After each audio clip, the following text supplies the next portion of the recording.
We're going to get started with flipping the script in just a few moments.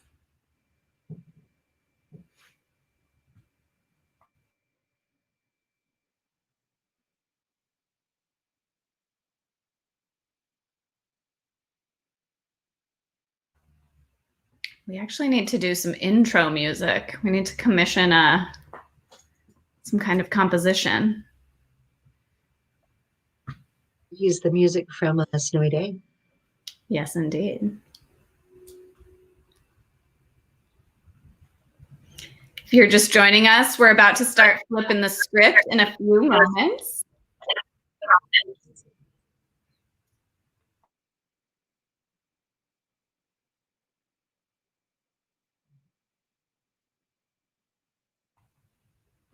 All right.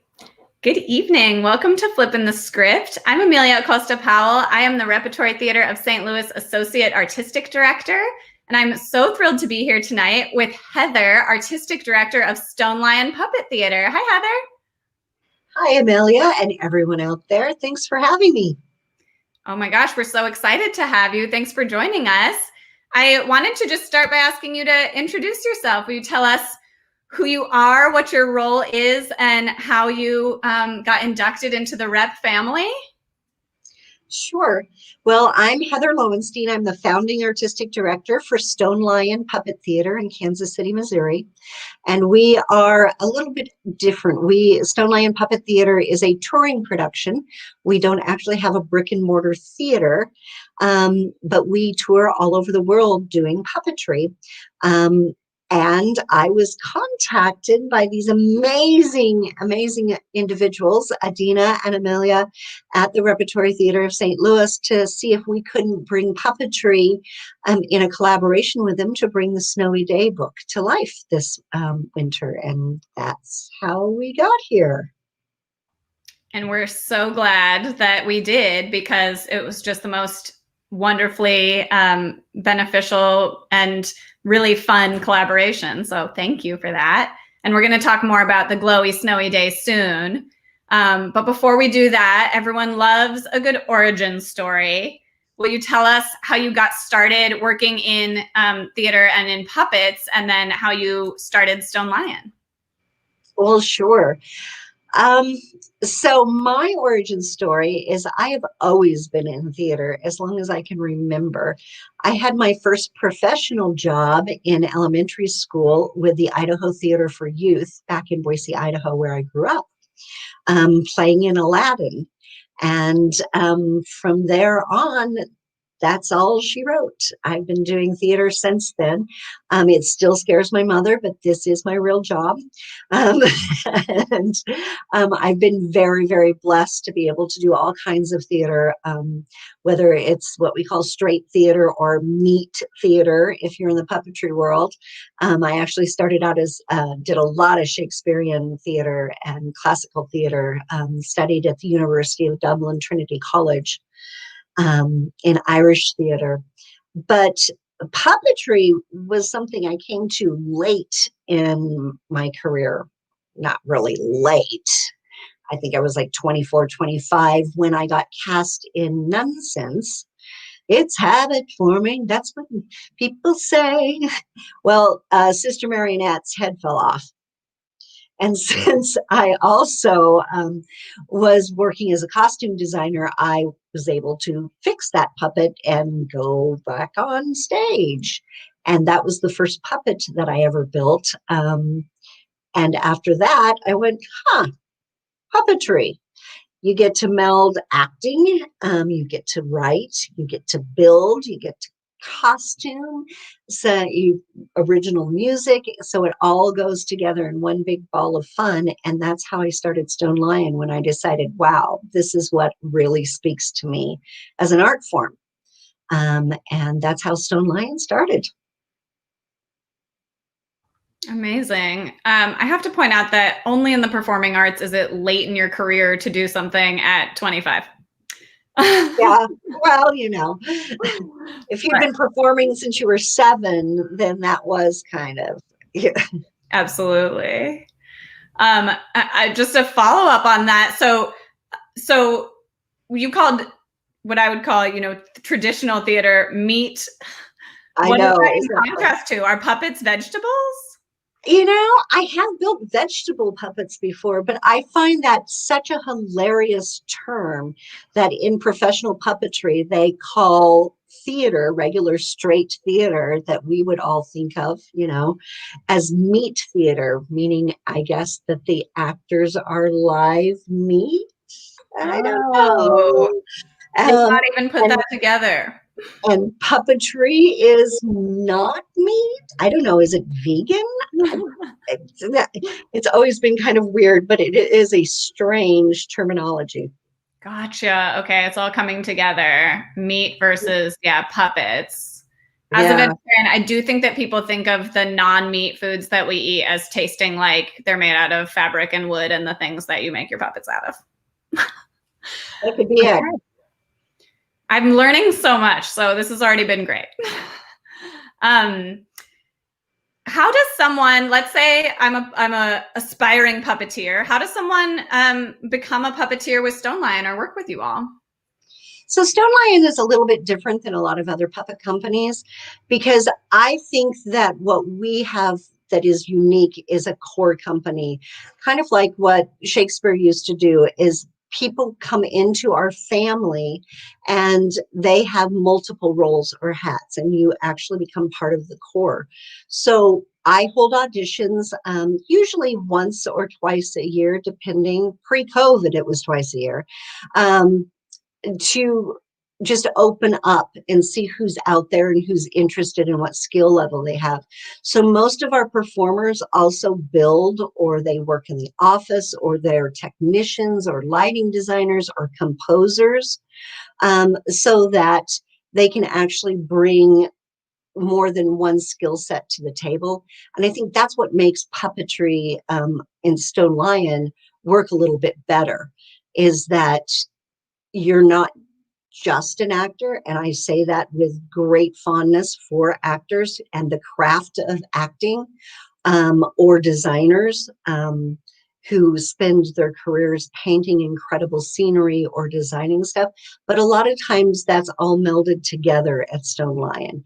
So the people who build the puppets are also performing with the puppets many times, and it gives them a unique ability to bring those puppets to life a little bit better. I'm also very grateful in the fact that we have a great crew of composers and writers. So we write most of our plays, original plays, because there's not a lot of scripts out there that are meant for puppetry. You can take a script, going back to the Shakespeare, if you take Taming of the Shrew and you try to turn that into puppetry, the thing that makes puppets to me is that fantasy. An actor is a wordsmith, and you have this incredibly expressive face that a puppet does not have. So you should pick a script that needs those broader mythological or magical scenes, or animals that are brought to life with that. Um, I've seen Shakespeare done with puppets. I've done Shakespeare with puppets, but I also think that a really good actor and director should do Shakespeare and maybe go somewhere else with the puppetry. And that's how you get involved with Stone Lion, is you think about what you want in your career and whether or not you can meld those different art forms together and then come and talk with us.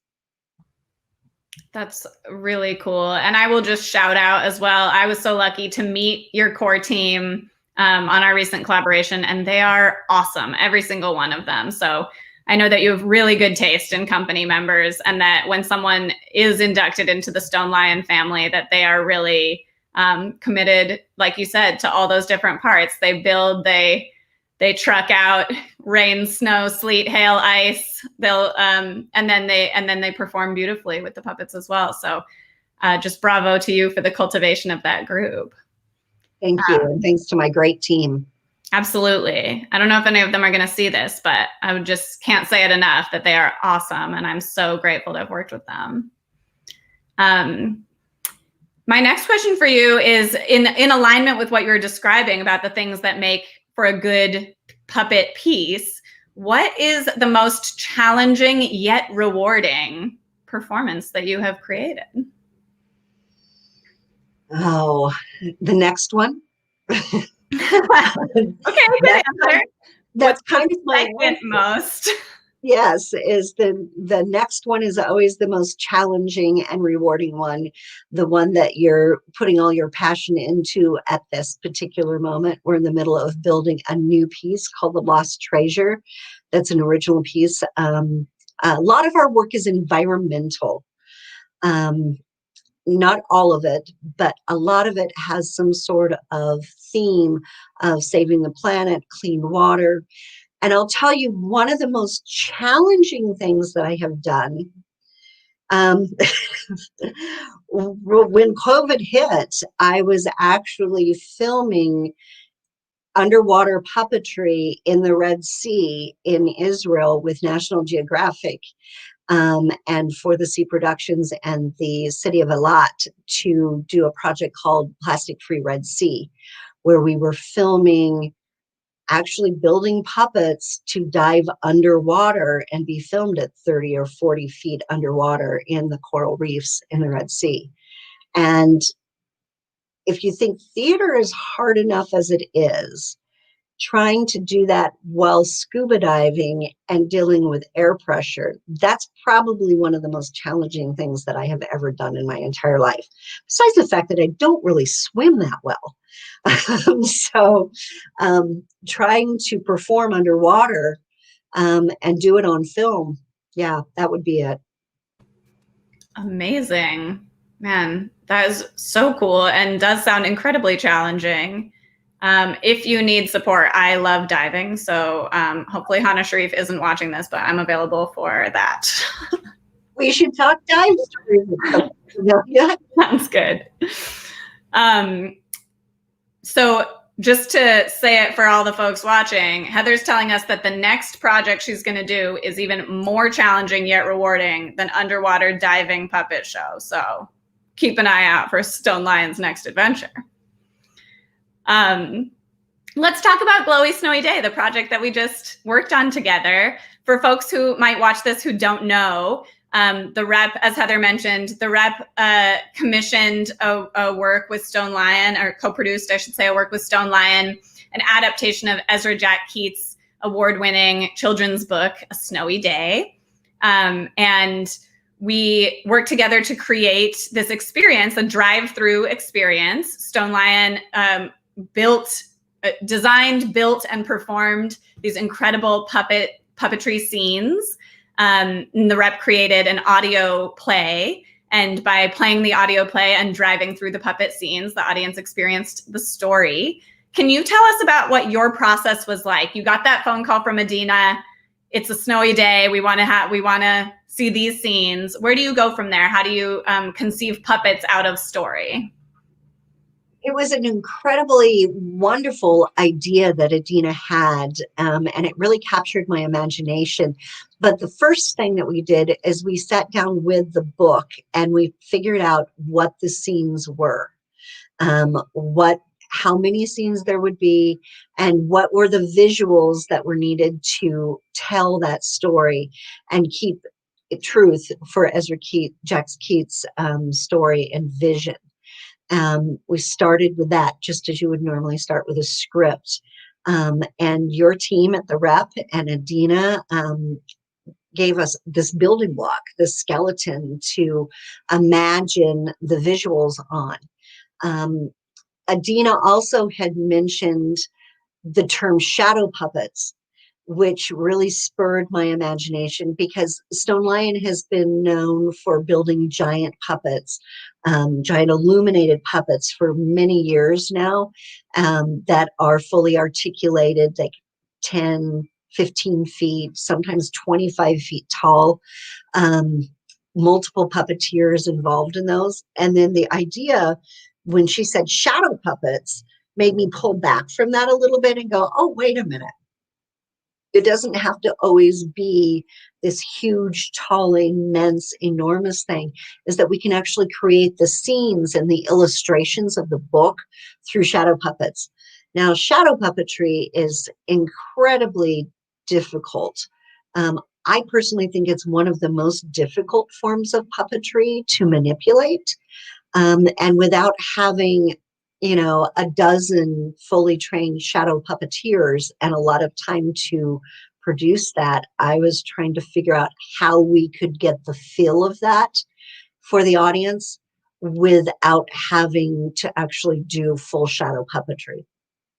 We came up with this idea to create shadow boxes, almost like moving stained glass windows, um, of the illustrations that we wanted to convey.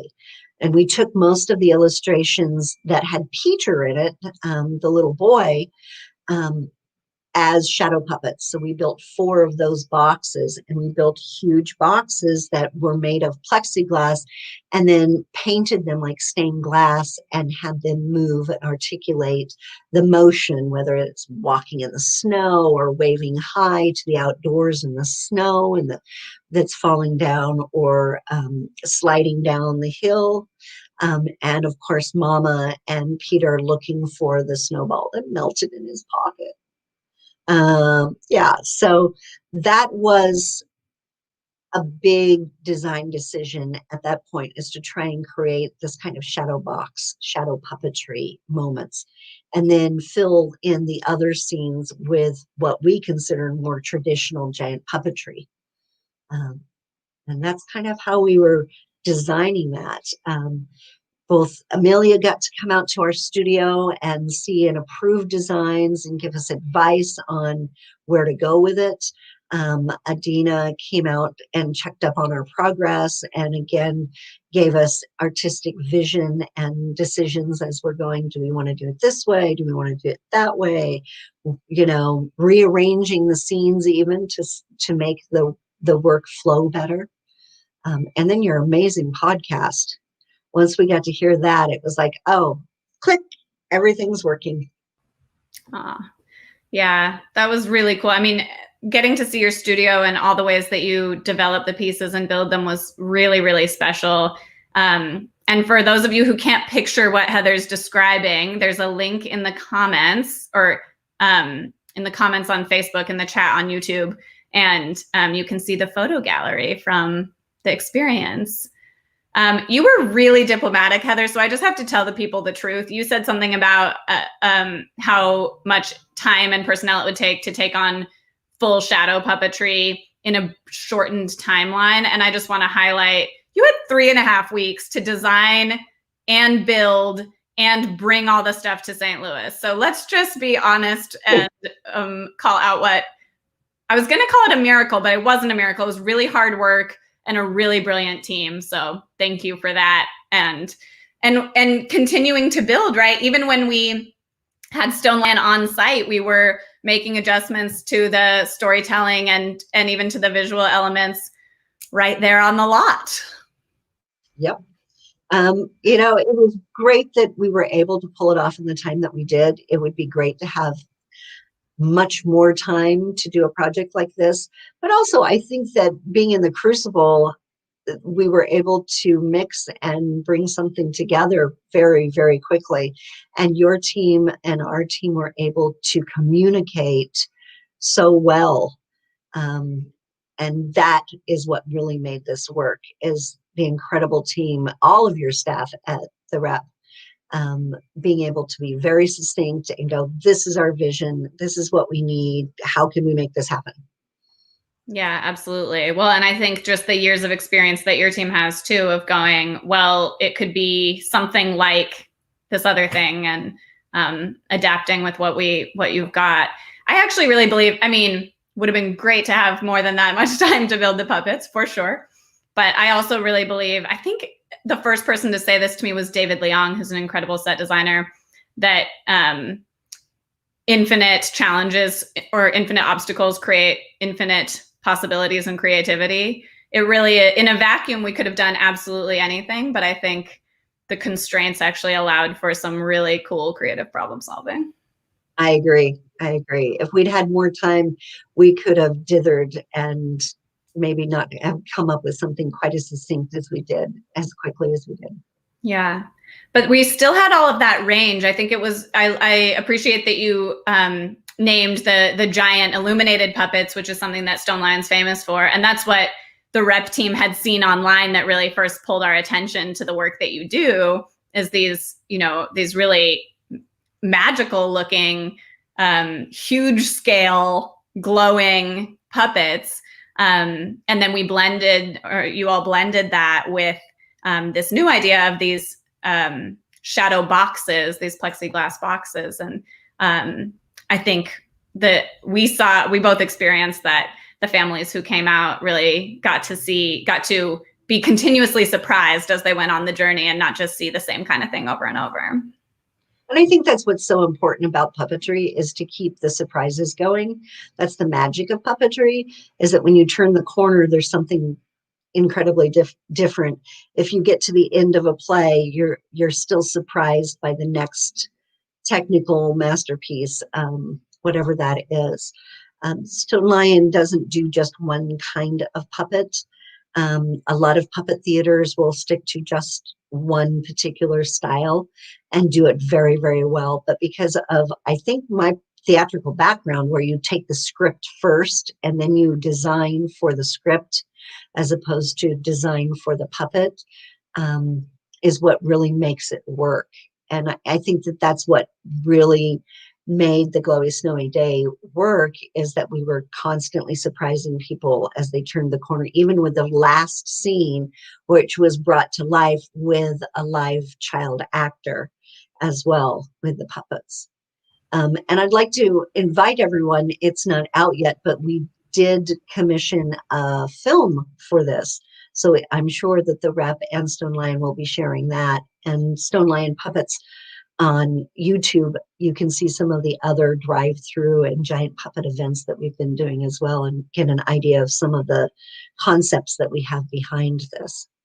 Absolutely. I do recommend people check those out. We fell in love with Stone Lion originally through the incredible videos of the previous work. And I can't wait to share the video for folks who didn't get to come out, or even if you did, but your kids miss Peter. It'll be a great chance to see him again.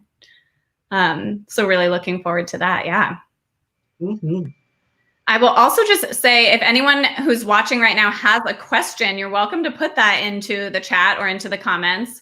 And I'm volunteering her, but Heather will answer it. So please feel free to do that. I have one more question for you of my own while people think about that. It's a little bit of a pivot away from what we've been talking about, but in the performing arts, could be theater, could be within puppetry specifically, if you had the opportunity to change something about our industry, just, you know, magic, snap your fingers and it's changed overnight, what would you change? A really interesting question, Amelia. You know, what I would love to change is the fact that we, as an industry and as artists, sometimes get stuck in ruts. And I think collaboration is what really spurs more creativity. And I think all too often, regional theaters or puppet theaters or opera or dance, they don't cross-pollinate. And if we had more collaboration between the different art forms, I think we would make better art. And I know that for me personally, when we do collaborate with other theater companies or dance companies, aerialists, that's when the magic is reinvented. You get reinvigorated, and you can find new boundaries and new horizons to cross. And I would love to see that happen more in all industries, in all of the artistic industries. I couldn't agree more. I have to say that, sorry, I didn't mean to interrupt you, that is honestly the one good thing that came out of the pandemic and COVID, is that people are having to think outside of the box, because their theaters are shut down and their dance companies are shut down, and we have to figure out other ways to doing it. And just like the collaboration between our two companies, you know, would we have been able to do this if it hadn't been for the trying circumstances of 2020 and the pandemic, where we had to think of a different way to create something. So out of adversity has come something. And who knows what the future holds. Absolutely. And that's a learning I hope we carry forward. If this collaboration was born from adversity, you know, that we don't have to be in a pandemic circumstance to keep that going. And I think you're so right. The creativity that has come out of that multidisciplinary thinking and the partnerships that have been formed and that have not yet been formed. I hope that's something that we carry forward for sure. I completely agree. Mm-hmm. Well, beautiful. If no one has any questions for us, then we are going to transition into a segment that we like to call Fun Facts in 60 Seconds. Are you ready? All right, I'm ready. Okay, I'm going to put 60 seconds on the clock, and I'm going to ask you a series of questions, really hard-hitting questions, and we're just answer as many as you can in the time. All right, let me see. Of course, I lost my spot. I literally always do this, and I need to learn. Okay, ready? Go. What is your favorite board game? Monopoly. What's your favorite season? Fall. What's your favorite color? Blue. What's your favorite song? Oh, goodness gracious. That one's a tough one. There's too many choices. What's a song you like? Davy Jones by Scarlet View. Okay. Favorite food? Mexican. Where do you want to go on vacation? Norway. Morning person or night owl? Morning. Favorite pizza topping? Olives. Puppies or kittens? Kittens. Watch a show weekly or binge watch? Weekly.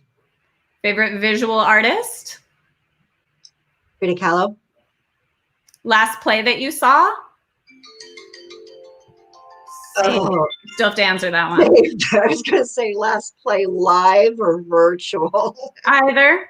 Do you remember what the last play you saw was before everything shut down? Before everything? Well, I saw a wonderful Poe in the cemetery in October that was live and distance, where we had to buy our own grave plots to see it. What? I love that. Was that in Kansas City? It was in Kansas City. The Coterie Theater did it. Yeah.